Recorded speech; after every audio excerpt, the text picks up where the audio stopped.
Assalamualaikum warahmatullahi wabarakatuh.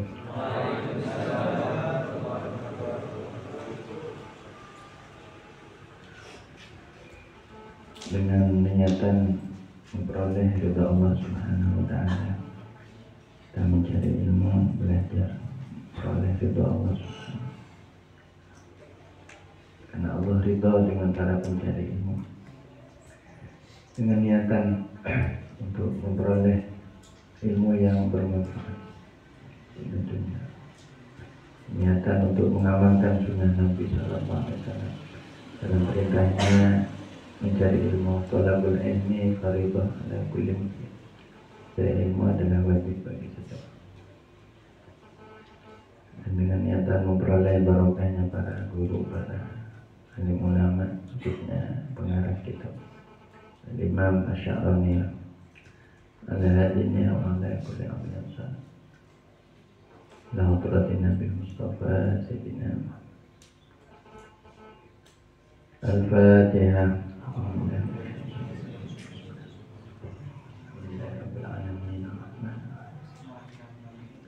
Ihdinas siratal mustaqim, siratal ladzina an'amta 'alaihim.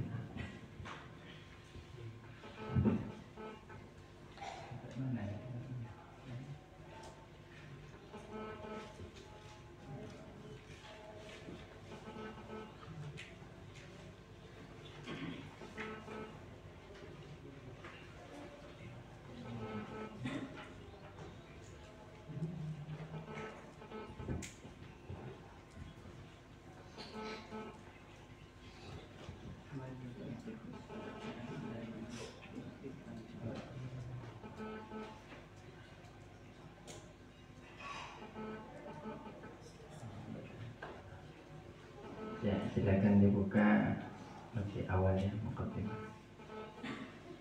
Wa bada'a asy-syaikhu bitaubati.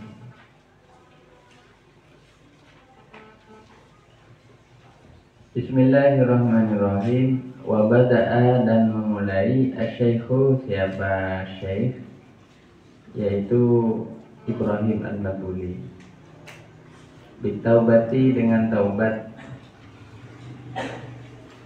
Di annaha, karena sesungguhnya taubat asasun, adalah dasar likulli maqamin, bagi setiap kedudukan.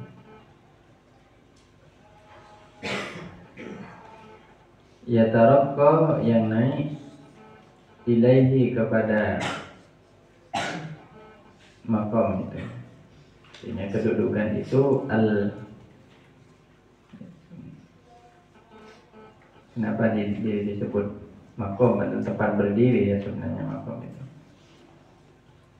juga bisa berarti tempat duduk. Artinya kedudukan ini pangkat, bukan pangkat apa ya, tempat yang didiami. Ya taraqqa, yang naik, ilaihi, kepada makom, al-abdu, siapa seorang hamba, hatta yamuta, sampai meninggal dunia siapa hamba. Wakama annaman, maka sebagaimana sesungguhnya orang, la ardo, yang tidak ada tanah, lahu, bagi man itu, la bina'a, maka tidak ada bangunan, lahu, bagi man itu. Kadzalika, maka demikian juga, man la taubata lahu, adapun orang la taubata, yang tidak ada taubat, lahu, bagi man itu, fala haula, artinya tidak melakukan taubat, fala halalahu, maka tidak ada keadaan batin, ya, atau keadaan yang baik baginya, wala maqama, dan tidak ada maqam yang baik.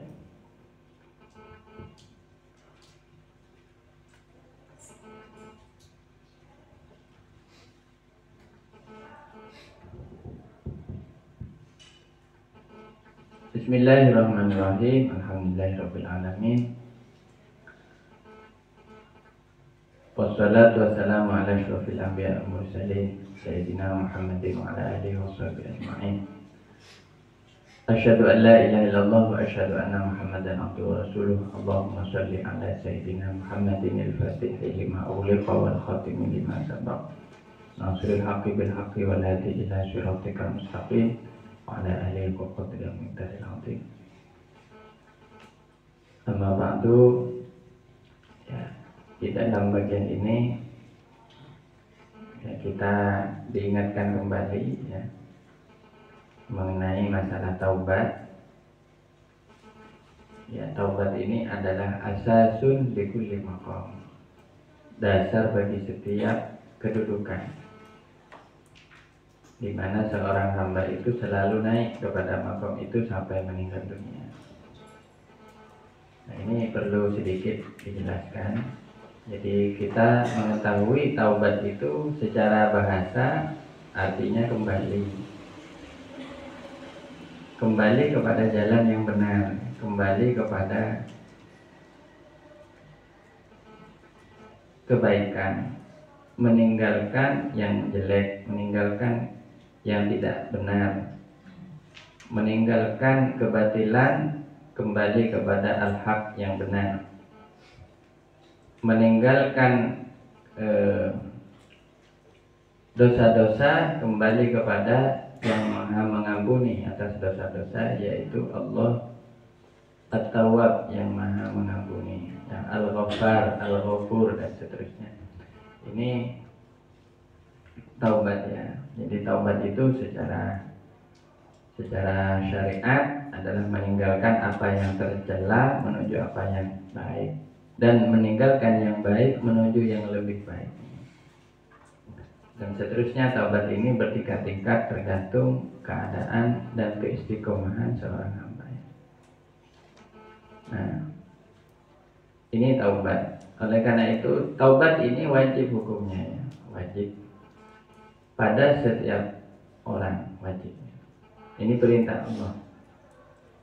Sehingga kalau ada orang tidak mau bertaubat, dia dosa dua kali. Dia dosa karena tidak mau bertaubat, dan juga dosa karena masih melakukan dosanya yang lama.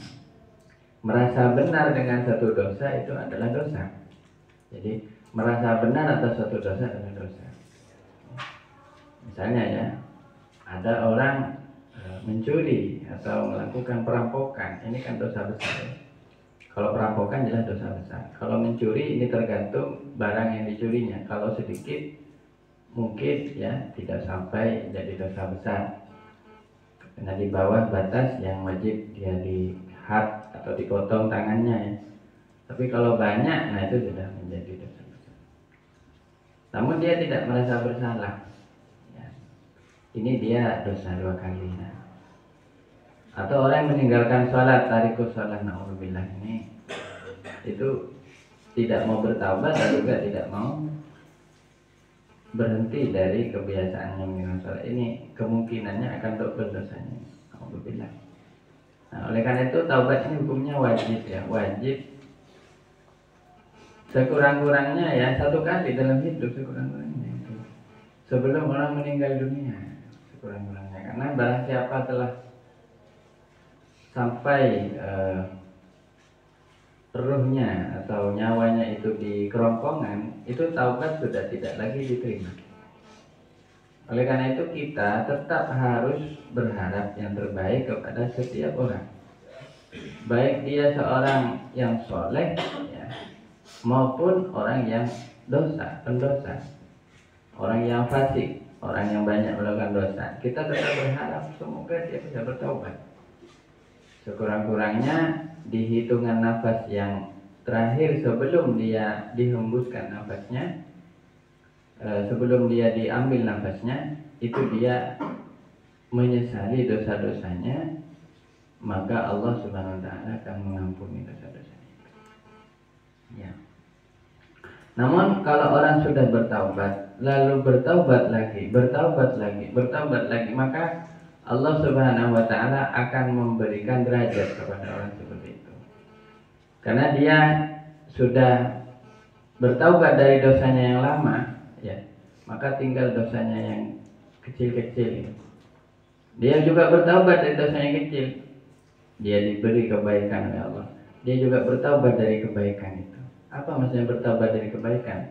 Dia tidak menganggap kebaikannya itu datang dari dirinya.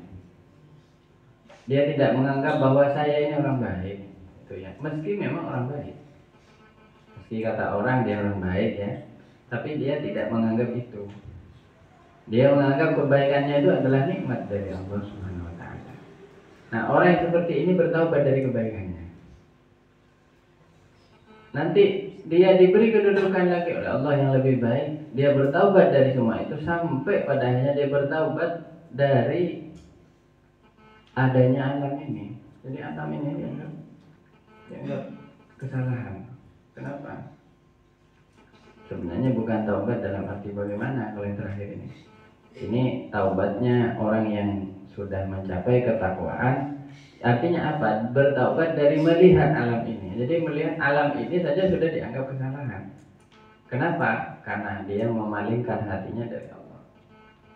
Karena yang satu-satunya al-haq, yang maha benar hanyalah Allah. Adapun alam ini bainal haqqi wal batil. Alam ini antara hak dan batil.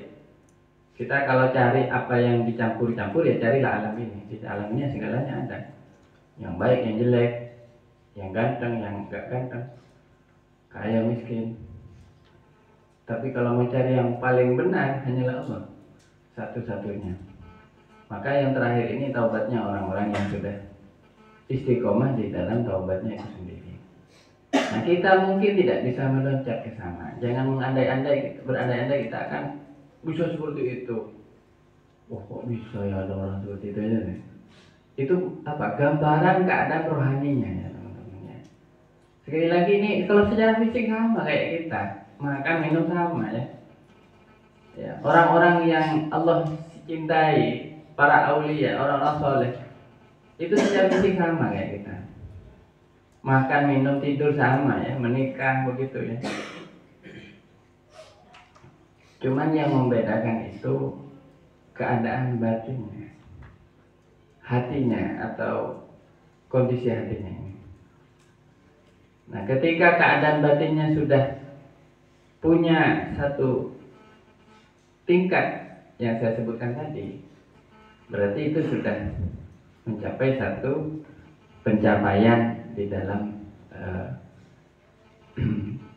dalam hubungan dia dengan Allah Subhanahu wa taala. Jadi kita itu jangan langsung berandai-andai ya. Kita tetap harus dari nol. Dari nolnya bagaimana? Kita taubat dari dosa-dosa besar lebih dahulu. Ini wajib. Apa dosa besar yang paling sering kita lakukan? Ya harus kita ingat-ingat. Dan seandainya itu sudah tidak pernah kita lakukan lagi, kita tetap bertaubat karena takut dosa itu kembali kita lakukan. Misalnya durhaka kepada orang tua, misalnya kita itu takut meninggalkan sholat secara sengaja, takut apa berzina, takut ya. Siapa yang bisa jamin ya? Lagi zaman sekarang ya. Siapa yang bisa jamin? Alhamdulillah. Ya takut ya. Nah ini taubatnya. Insya Allah ya, kalau orang bertaubat dengan sungguh-sungguh, Allah menerima taubatnya itu dengan apa? Dia diberi keadaan yang lebih baik, di mana dia pada akhirnya akan terbebas dan benar-benar dijaga oleh Allah dari dosa-dosa tersebut. Kalau kita misalnya ya di dalam kehidupan kita ternyata tidak sepenuhnya terjaga dari dosa itu, kok masih ulang lagi saya ya? Ini berarti taubat yang kemarin belum 100% diterima. Berarti kita harus mengulang lagi. Istilahnya katanya orang kampus itu masih remedi lagi. Ada remedinya lagi. Jadi ngulang lagi.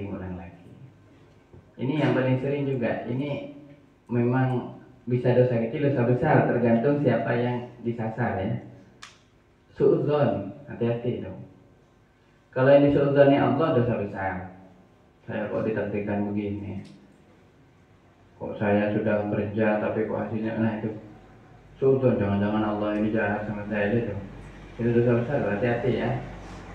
Karena orang yang suudzon pada Allah itu Allah nggak suka. Nah, seperti itu. Tapi dalam tingkatan yang lebih rendah, suudzon pada guru, Kalau suudzon pada guru dosa dan tertutup barokahnya. Kok guru saya kayak gini ya, kok begitu ya. Jadi dalam hatinya itu punya prasangka jelek kepada gurunya. Hati-hati. Apalagi guru yang jelas-jelas ngajari kita zahir batin ya, secara suudzon pada orang tua. Paling enggaknya ya, ini paling ringannya suudzon pada orang yang tidak kita kenal. Itu dosa juga, tapi tidak sebesar dosa yang utama. Karena dosa suudzon kepada orang yang kita kenal itu lebih berat dosanya daripada suudzon kepada orang yang tidak kita kenal. Misalnya ada orang bawa pisau, wah ini preman kayaknya, suudzon dulu. Padahal orang itu nggak apa-apa, itu maunya bawa pisau hanya buat apa misalnya ya. Apa ada santri yang kita nggak kenal, nggak boleh mana orang mana, lewat, kita suudzon itu, ini dosa kita. Nah, kita kalau segera bertobat saat itu dijaga oleh Allah dari suudzon, diubah oleh Allah keadaannya menjadi husnudzon, menjadi baik prasangka. Maka beruntung orang yang punya prasangka yang baik kepada semua orang. Jadi lihat semua orang baik prasangkanya. Nah ini berarti taubatnya itu sudah diterima. Jadi tanda kalau taubatnya diterima, orang itu dialihkan ya keadaannya dari keadaan yang kurang baik menjadi lebih baik dan terjaga dari yang tidak baik tersebut. Tapi kalau kita masih belum terjaga, hati-hati. Kita berarti belum benar-benar sungguh bertaubat. Maka kita harus hadapkan diri kita kepada Allah sekali lagi, mohon ampunan ya Allah. Sepertiga malam yang terakhir bangun ya, setelah sholat bangun doa, bacalah istighfar sebanyak-banyaknya sampai pada titik ketika kita menyesali dosa itu dan merasa saya mau sekarang berhenti ya Allah, nggak akan lakukan itu lagi. Ini kalau masih ada perasaan saya nggak apa-apa lah, sekali lagi coba lah, ini berarti belum bertaubat. Karena katanya kalau orang masih merasa nikmat dengan satu dosa, dia belum bertaubat. Jadi sampai dosa itu terasa sangat menyakitkan, sangat menyakiti perasaannya, dan dia tidak akan melakukan itu lagi seumur hidup, janji Allah. Ini taubat. Ya, semoga kita diberi taubat seperti itu ya. Karena kita taubat ini hanya kikisan saja, astagfirullah begini. Hatinya belum merasakan, belum bertaubat. Ya, tapi mungkin kalau terus istiqomah pada akhirnya masuk ke hati.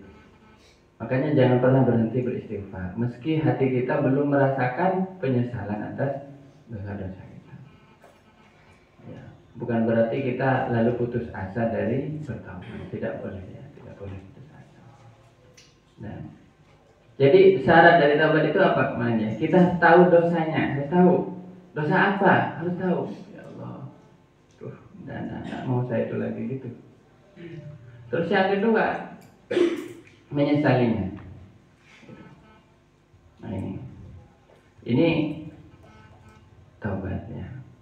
Nah insya Allah ya, apabila taubat itu dilakukan secara sungguh-sungguh, maka Allah Subhanahu Wa Taala akan menerimanya dan menggantinya dengan keadaan lebih baik.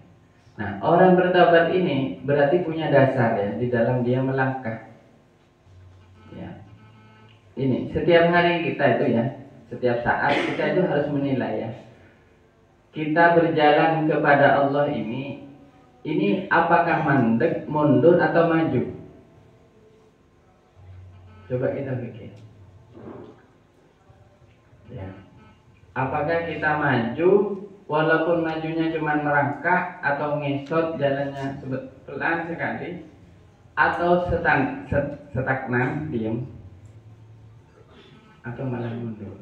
Bukan mundur cuma satu langkah, bisa sampai 1000 langkah ke belakang. Kenapa? Karena tujuan kita kepada Allah itu jelas, tujuan dituju jelas. Namun kitanya yang tidak jelas. Kita ini mendekat apa menjauh, apa diam? Kalau diam berarti tidak ada kemajuan. Ya. Kalau mendekat berarti ada kemajuan. Kalau mundur berarti ada kerugian. Nah, untuk bisa mengukur ini, para ulama itu telah menyediakan wawasan ya kepada kita, ilmu kepada kita. ukurlah dari pertama ya, dari zikir kita. Kalau ingin mengukur kualitas hubungan kita dengan Allah Subhanahu wa taala, lihatlah dari zikir kita. Kalau zikir kita malesnya minta ampun, aduh mau ingat Allah susah banget, berarti kita benar-benar masih jauh. Benar-benar kita ini mungkin sedang ada di garis paling belakang gitu. Yang kedua ya, termasuk zikir ini juga cek sholat kita. Kalau kita berangkat ke sholat itu malesnya juga minta ampun, berarti kita sedang mundur. Nah, orang kalau mundur bukan berarti dia itu mundur sendiri, dia sebenarnya dijauhkan oleh Allah. Artinya Allah belum mendekatkan kita kepada hadiratnya. Kita masih dijauhkan oleh Allah. Dan hati-hati, orang seperti itu pasti ada akibat satu dosa. Entah apa dosa itu, wallahu a'lam. Ya. Kemudian kalau juga perlu dicek itu katanya, kalau dia kumpul dengan orang-orang soleh, gimana perasaannya? Ini juga cara mengecek kualitas hubungan kita kepada Allah. Kalau dia kumpul dengan guru-gurunya, masyayikh, dengan orang soleh, atau ziarah ke makamnya orang soleh ya, ziarah ke Asta, ziarah ke Ampel, gimana perasaannya? Kalau dalam perasaannya itu ada getaran, berarti ini orang ini sedang berjalan masih. Tapi kalau nggak ada getaran, kok malah yang ada saya nggak senang ngumpul kayak gini. Ya, ada pengajian nggak senang saya. Hati-hati, berarti sedang lagi lowbat itu, lagi lowbat, baterainya lagi lemah, lagi menjauh, ya menjauh. Nah ini cara mengecek ya, cara mengecek kualitas hubungan kita kepada Allah Subhanahu wa taala. Ingat ya bahwa Allah Subhanahu wa taala maha dekat, namun kita lah yang sering jauh. Jadi kalau Allah tidak berubah kepada kita, Allah maha dekat. Allah dekat, Allah disapa, dimohonkan ampunannya setiap saat Allah akan memberikan. Dimohonkan apapun kita kalau berdoa kepada Allah, kapanpun kita butuh, Allah ada. Tapi kitanya ya tidak merasa butuh kepada Allah. Ya, jadi ini bukan masalah Allahnya kepada kita, bukan. Allah Subhanahu wa taala ada kapanpun, dimanapun, tanpa terikat ruang dan waktu. Allah selalu ada bagi hamba-hambanya.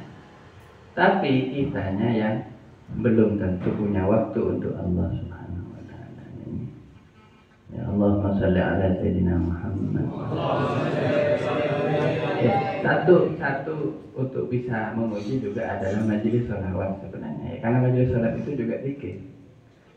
Karena kita berdoakan, makanya kita gini, kalau di majelis sholawat kita senang, kita terharu, bahkan kita sangat senang, insya Allah kita berarti masih dalam proses perjalanan yang sehat. Kita ini berarti masih terus berjalan, tidak mundur, apalagi diam. Tidak diam, apalagi mundur.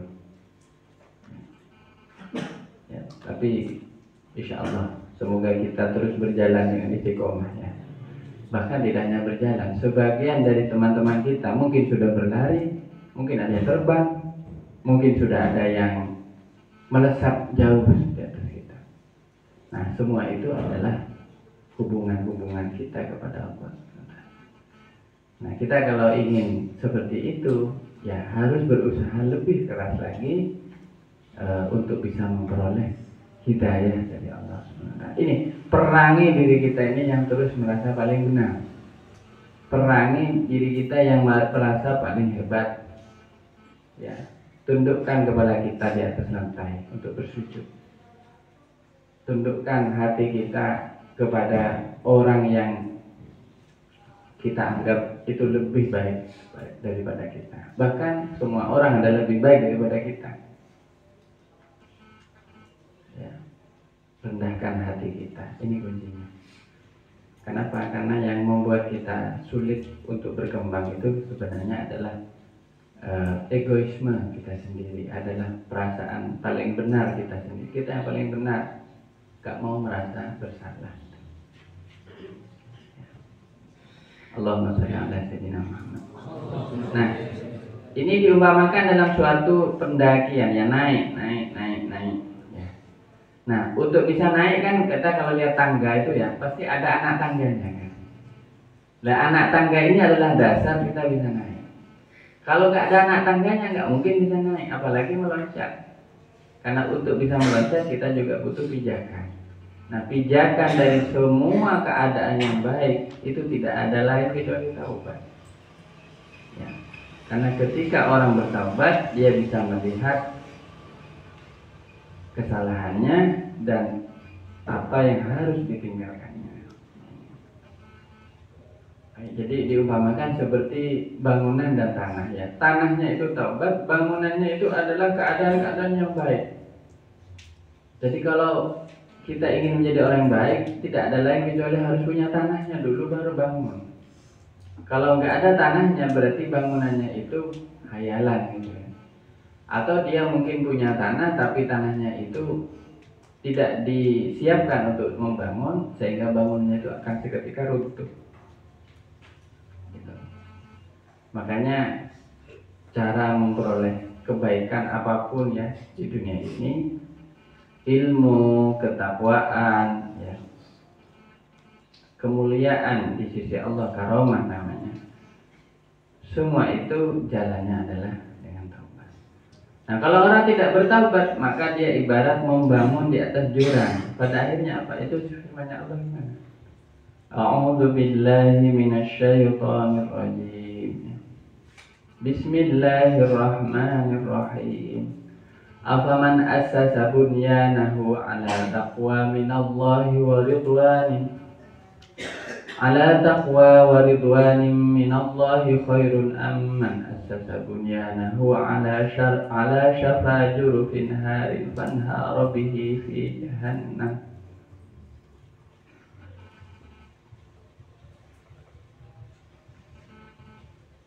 Wallahu la yuhibbuz zalimin. Apakah orang yang mendirikan bangunannya di atas ketakwaan dan ridho dari Allah itu lebih baik daripada orang yang membangun bangunannya di atas pinggir jurang api neraka yang kemudian seketika bangunan itu akan runtuh dan masuk ke dalam jurang api neraka. Ini perumpamaan di dalam Al-Quran. Jadi ada bangunan ya, dibangun di atas dasar yang kuat. Dan tidak ada yang lebih kuat daripada ketakwaan. Karena takwa itu adalah dasar dari semua kebaikan. Ya, ini pondok ini Ma'had Al-Islami Nurul Jadid ini bisa berdiri ini karena pendirinya dulu bertakwa. Coba pendirinya tidak bertakwa, nggak mungkin ada santri di sini. Kenapa? Karena tidak ada yang bisa dicontoh dari kebaikan beliau. Tapi karena alhamdulillah pendirinya adalah seorang yang soleh, yang istiqomah beliau dalam berjuang, dalam mengabdi untuk agama. Saya yakin Allah menerima niatan beliau. Allah mudahkan di sini jadi tempat untuk belajar, sehingga bangunannya bisa terus tegak sampai sekarang. Tapi kalau tidak ada ketakwaan, mau sehebat apapun runtuh seketika. Bahkan tidak hanya runtuh ya, bahkan itu akan terkubur. Tidak ada lagi orang mengingat ya. Nah ini tragedi ya. Makanya dasarnya ketakwaan itu adalah taubat. Intinya ini perumpamaan bangunan dan gedung ini apa, tanah dan bangunannya ini memang ada di dalam Al-Quran ya. Mari kita renungkan ya, coba kita kalau mau bikin apa, dasarnya kuat apa enggak? Dasarnya kuat apa enggak? Nah, dasarnya amal adalah niat. Niatnya kuat apa enggak? Sampai enggak akan kuat kuliah sampai 5 tahun, 4 tahun, 5 tahun di kampus di sini misalnya, kecuali niat sampai kuat. Nah, untuk bisa kuat, ada yang niatnya harus terus diperbarui. Saya niat sekolah, enggak, benar saya tetap ingin sekolah. maka insya Allah akan sukses sampai tuntas. Tapi coba baru 1 semester niatnya sudah goyah, ya, tidak ada lagi niatan, kira-kira gimana? Nggak akan lanjut. Karena dasar dari orang berbuat adalah niat.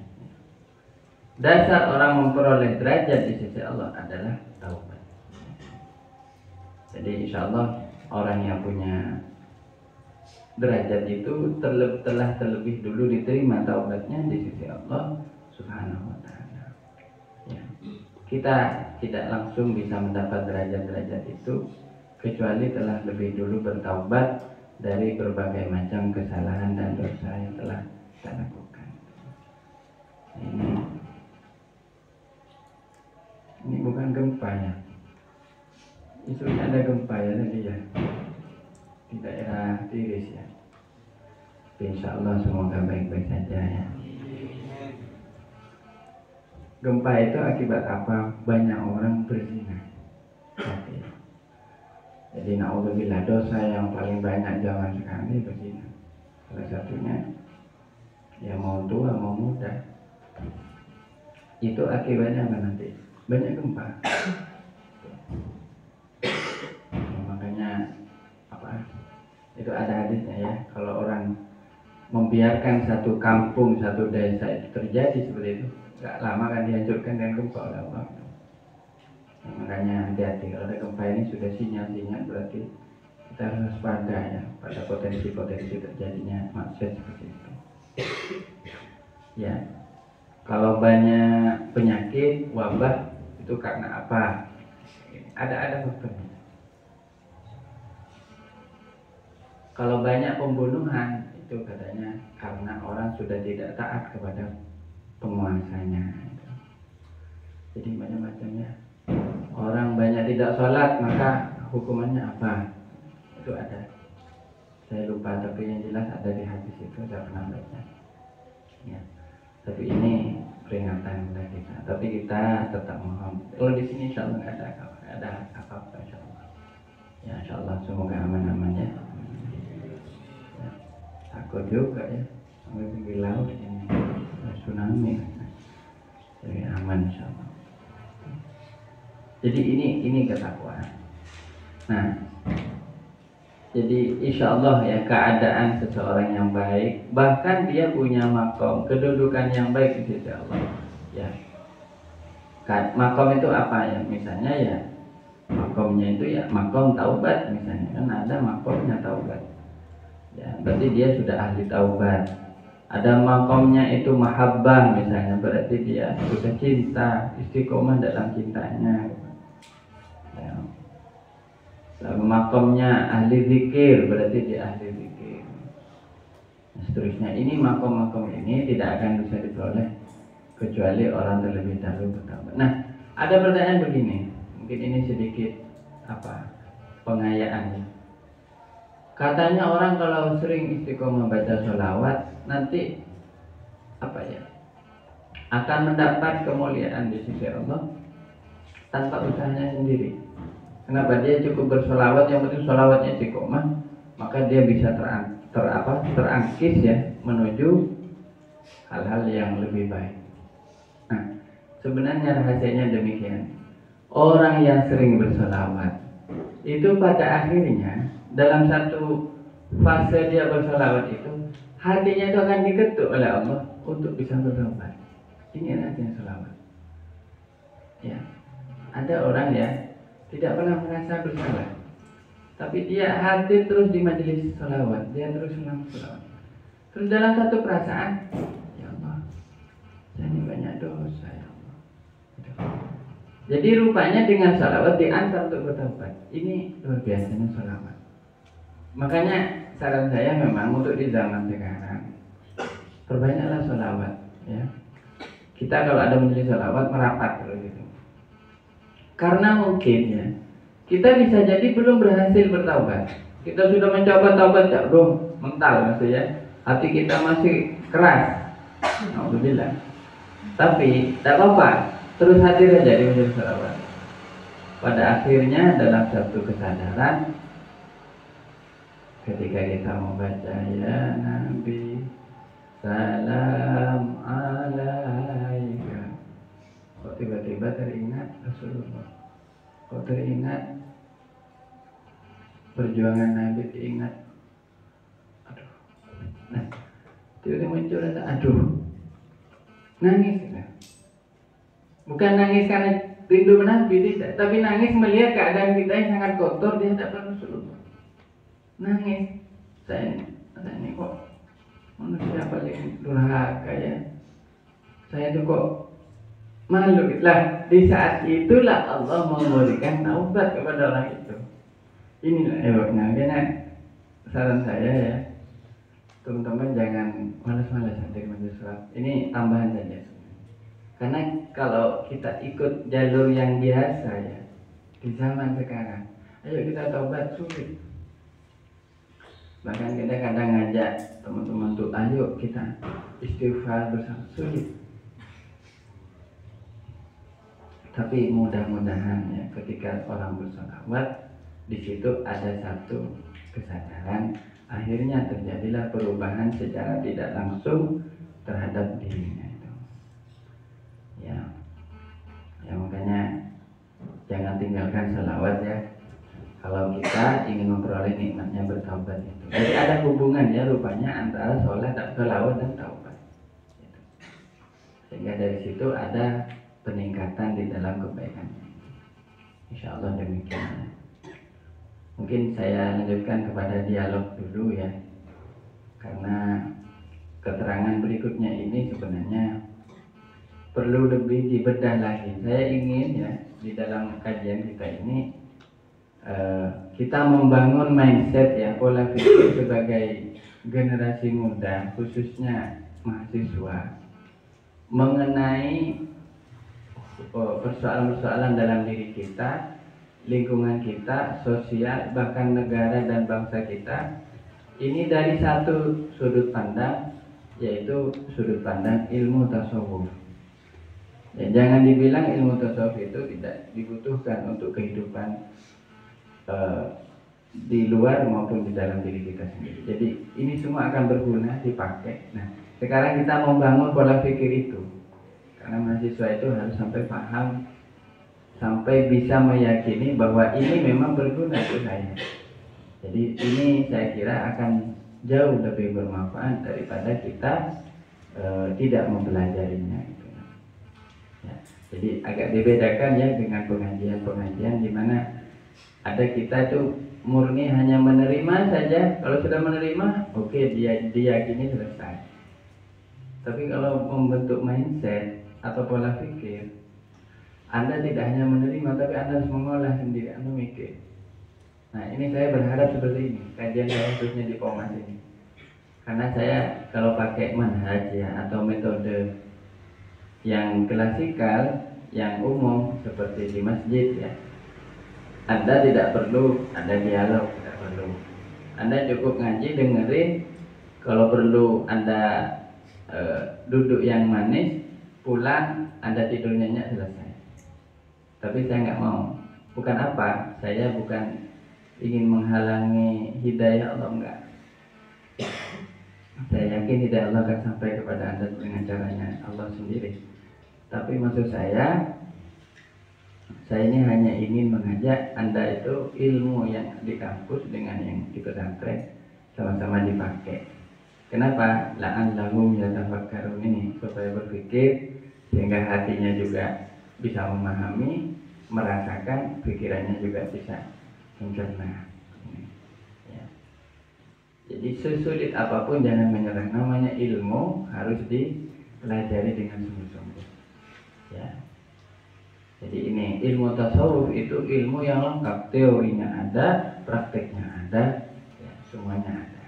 Gitu. Makanya ini yang sering ya. Ini baru satu topik ya. Monggo ditindaklanjuti ya. Saya kasih kesempatan kepada yang ingin berdiskusi atau ingin menyampaikan, silahkan ya. Mari kepada teman-teman, silahkan. Mungkin dari sebelah sebelah kanan dulu, dari sebelah kanan saya maksudnya. Monggo, angkat tangan nggak apa-apa, langsung sampaikan, nggak usah pakai buku.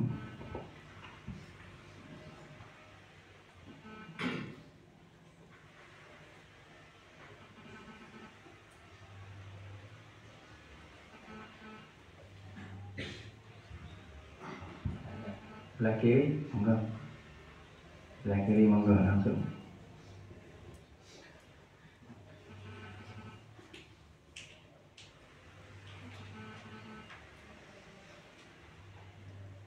Ada juga. Ada. Oh iya, monggo. Namanya saya biar tambah dekat gitu. Assalamualaikum warahmatullahi wabarakatuh. Bismillahirrahmanirrahim. Perkenalkan, nama saya Syahban Hasan Dawin, biasa dipanggil Sani, berasal dari Lombok, Nusa Tenggara Barat. Di sini kami ingin bertanya mengenai taubat. Sering kami temui bahkan beberapa orang ketika sudah bertaubat, kemudian beberapa hari melakukan dosa lagi. Sudah melakukan dosa, Dosanya itu lalu sama apa beda? beda. Oh beda. Ya, misal seuzon tadi, misal terus bercengkrama atau berhubungan dengan lawan jenis seperti itu, dengan yang bukan muhrimnya. Nah, setelah melakukan itu dia semisal bertobat lagi, setelah bertobat melakukan dosa lagi seperti itu. Nah, apakah yang ingin saya tanyakan itu apakah kan di sana konteksnya mempermainkan seperti itu. Jadi setelah taubat melakukan dosa lagi, begitu seterusnya. Nah, apakah dosanya apakah taubatnya itu masih bisa diterima atau ditindak atau bagaimana? Mungkin sekian. Iya. Pertanyaannya bagus sekali. Tapi bukan pengalaman pribadi ini. Tenang ya. Enggak, insya Allah ini kasus secara umum. Ya. Ya kita semua seperti itu. Ya, kita semua seperti itu. Melakukan dosa lagi, dosa lagi.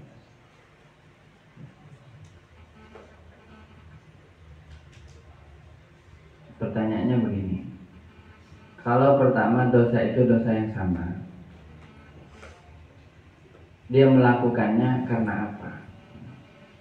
Kalau benar karena mempermainkan, tidak serius, maka dia dari awal itu sebenarnya tidak bertaubat. Dia bertaubat ya, tapi dia itu tadi dasarnya tidak kokoh, berarti belum bertaubat. Melakukan dosa lagi, jebol lagi, kemudian seakan-akan bertaubat lagi, baca istighfar atau apa, terus melakukan lagi, berarti belum bertaubat. Sebenarnya orang seperti itu belum bertaubat. Karena kalau benar bertaubat akan ada efek jerah.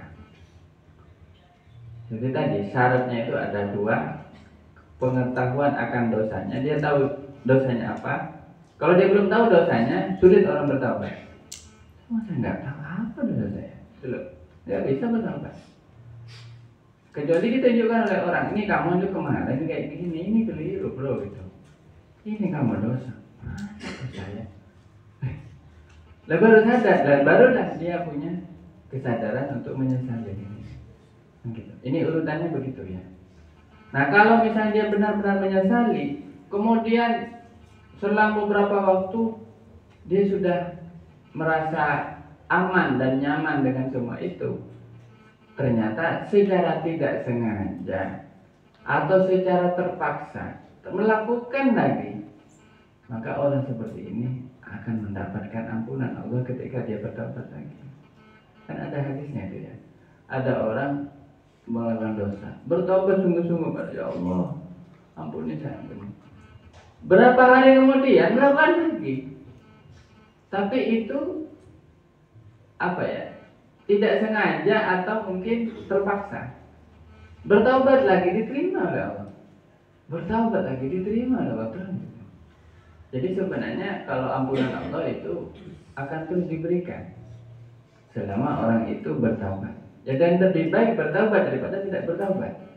Ini loh ya, kesalahan sebesar apapun itu kalau tidak ditaubati tetap akan berujung hukuman Allah nanti di neraka.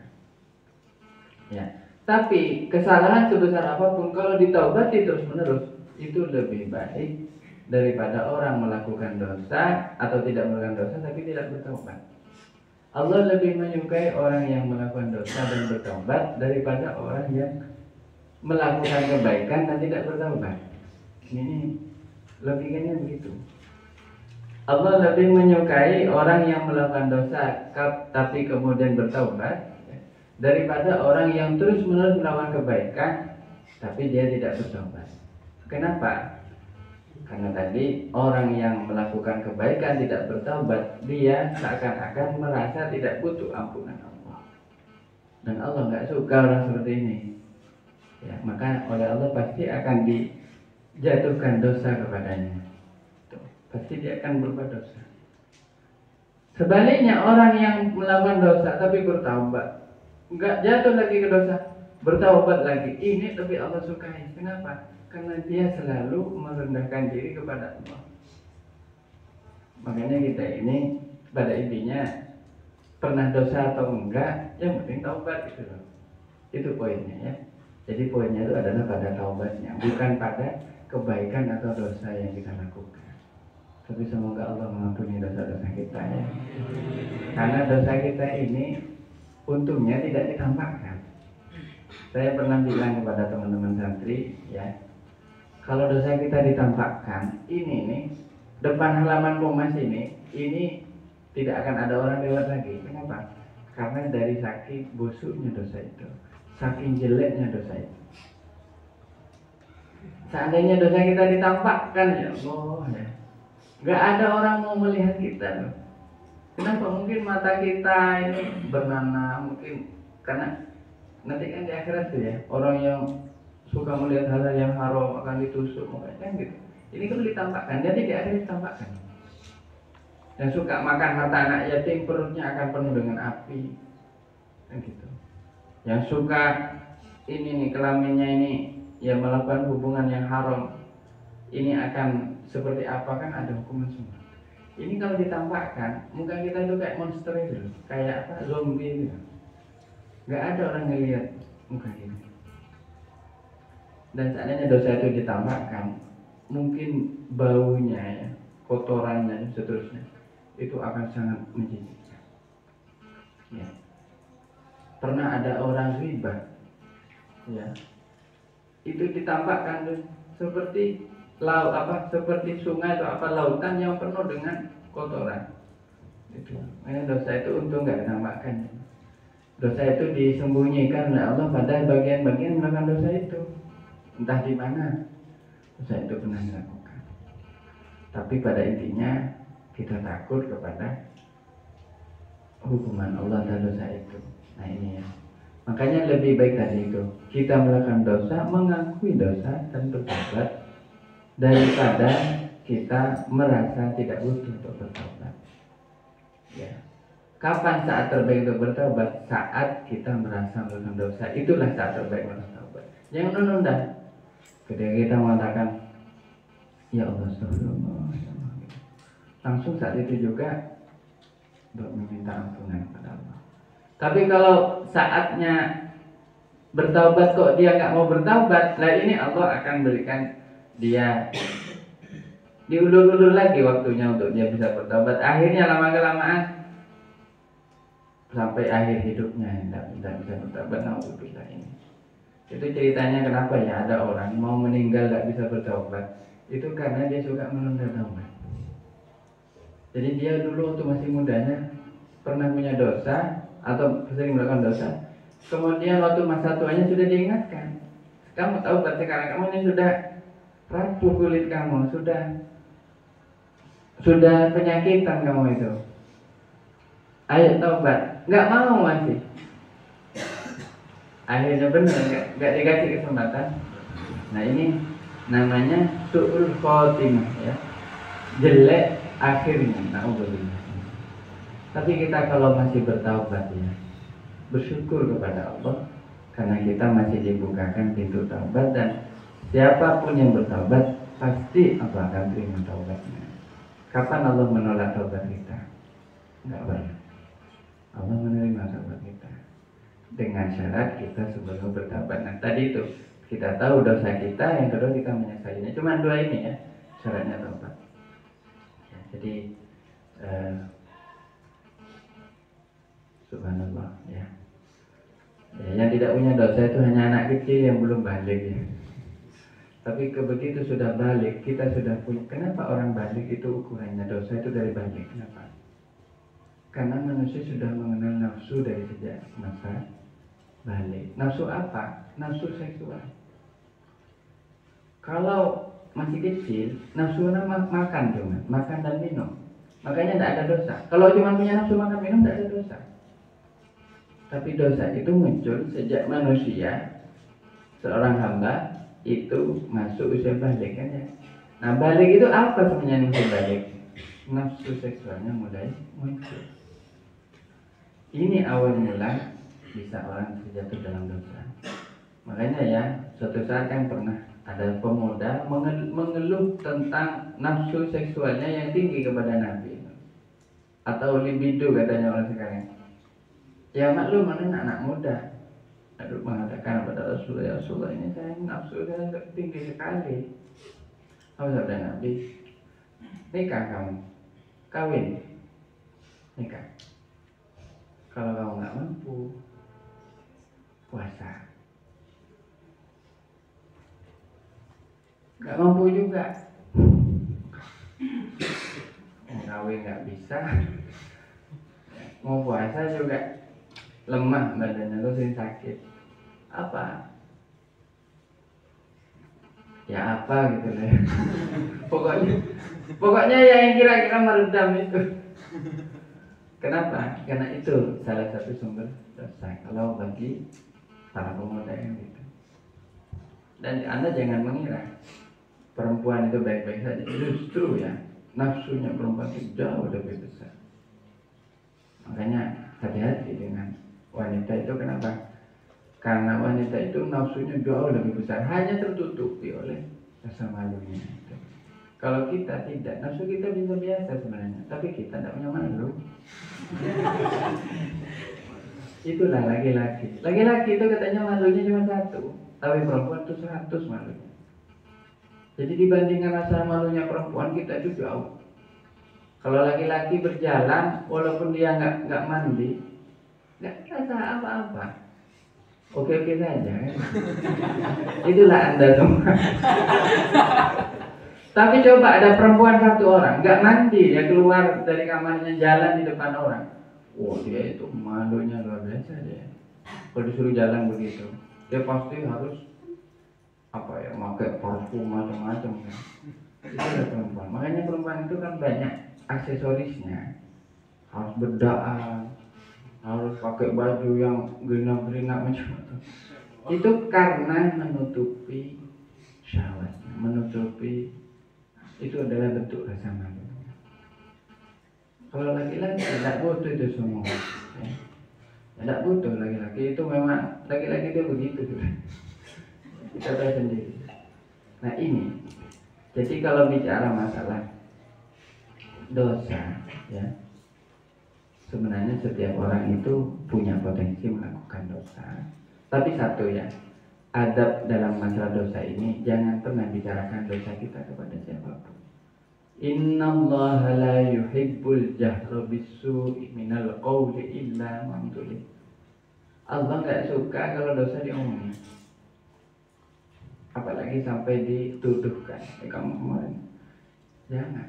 Orang yang seperti itu justru yang melakukan dosa besar. Dosa itu harus disimpan rapat-rapat, hanya hubungan kita dengan Allah. Makanya kalau bisa ya carilah waktu yang terbaik untuk kita bertaubat itu di waktu-waktu ketika tidak ada lagi orang gitu. Nah, ini dosa ini hati-hati, jangan gampang diomongin, apalagi dituduhkan kepada orang lain yang tidak berdosa. Nah, ini adalah suatu dosa besar. Orang tidak ngapa-ngapain kita menuduh. Nah, hati-hati. Pokoknya kalau kita tidak tahu urusan orang lain, tidak usah ngurus kita. Kita urus di diri kita sendiri, dosa-dosa kita sendiri. Ya. Ya, semoga Allah berkenan mengampuni dosa-dosa kita. Nah, di sini kita baca 3 Asmaul Husna yang berkaitan dengan taubat ini ya. Kita baca 3 atau 4 Asmaul Husna atau beberapa Asmaul Husna yang berkaitan dengan taubat ini. Karena begini ya, rintihannya orang yang bertaubat, jeritannya orang bertaubat, tangisan yang bertaubat, itu mengguncang alam malaikat. Iya. Makanya mengguncang itu dalam arti membuat malaikat itu turun. Ada apa ini di bumi ini? Kok ada orang jerit-jerit ini? Tapi jeritnya bukan karena kebakaran, tapi karena dosa. Karena dia kok ada yang merintih. Makanya kalau ada majelis-majelis taubat seperti itu kita senang sekali. Banyak perubahan-perubahan. Itu dulu ya ada namanya Ustadz Arifin Ilham itu dulu. Ya beliau itu dulu awalnya ya pokoknya pernah bertaubat dan menjadi orang yang luar biasa, kemudian berubah. Beliau apa? Ada juga Ustadz siapa dulu itu? Ustadz siapa? Wafat. Itu kalau dulu di TV itu sering berapa tahun dulu itu. Kalau memimpin majelis zikir, beliau punya majelis zikir. Oh, banyak ribuan yang datang itu di Masjid Istiqlal itu. Siapa saya lupa ini. Jamataan. Itu orang nangis benar tuh. Orang nangis ya Allah. Tuh. Itu saya itu merasa ya Allah, ampunan Allah begitu besar. Itu bukan drama, itu bukan sandiwara itu. Memang nangis benar. Ratusan yang kayak gitu tuh, luar biasa. Saya tuh senang kalau lihat orang majelis zikir terus nangis. Kemarin dah haul itu di sini. Ada yang nangis. Intinya itu adalah bentuk taubat dia kepada Allah. Dan saya yakin Allah akan menerima taubat. Ya, semoga Allah mengampuni dosa-dosa kita. Amin. Ya, kalau dalam bahasa Madura itu semoga itu jadi sapora. Ya, pengapora itu artinya pengampunan. Ya. Sekarang kalau yang jumlahnya besar seperti itu ada di Yaman namanya Habib Umar itu juga sering. Jadi kalau doa nangis orang. Kenapa? Karena merasa berdosa ya. Nah, itu kita intinya ingin ya di setiap majelis kita ada kesempatan untuk benar-benar mohon ampunan kepada Allah Subhanahu wa taala. Wa min kalamihi min ahkami maqami taubatihi. Wallahu a'lam. Allahumma anta rabbi la ilaha illa anta khalaqtani wa ana 'abduka wa ana 'ala 'ahdika wa 'ahdika mastata'tu bika min syarri ma sana'tu aku laka bi ni'matika alayya wa aku bi dhanbi faghfir fa innahu la yaghfiru dzunuba la yaghfiru dzunuba illa anta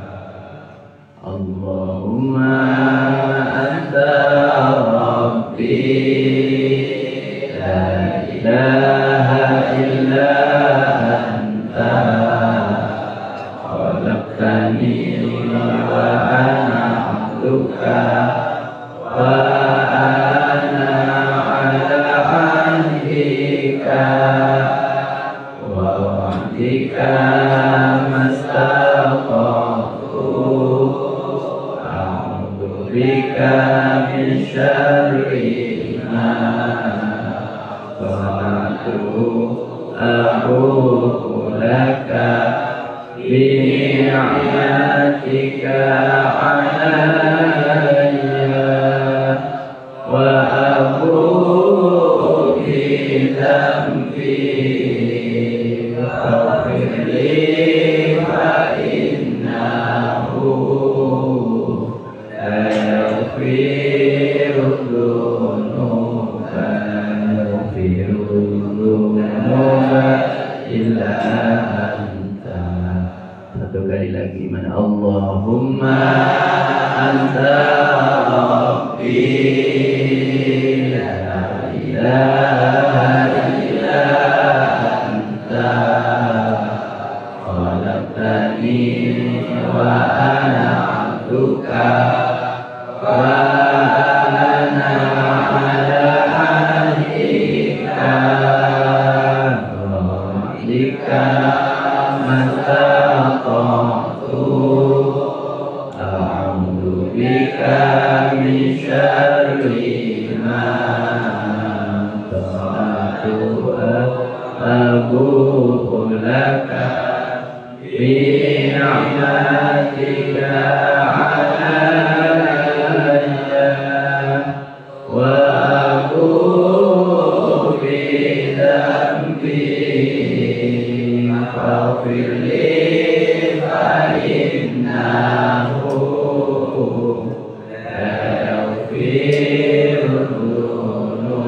la yaghfiru dzunuba illa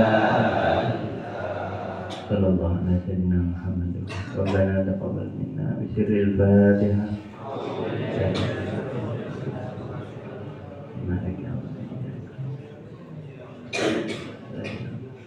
Demikian yang bisa saya sampaikan, kurang lebihnya mohon maaf. Subhanakallahumma wa bihamdika asyhadu an la ilaha illa anta. Assalamualaikum warahmatullahi wabarakatuh.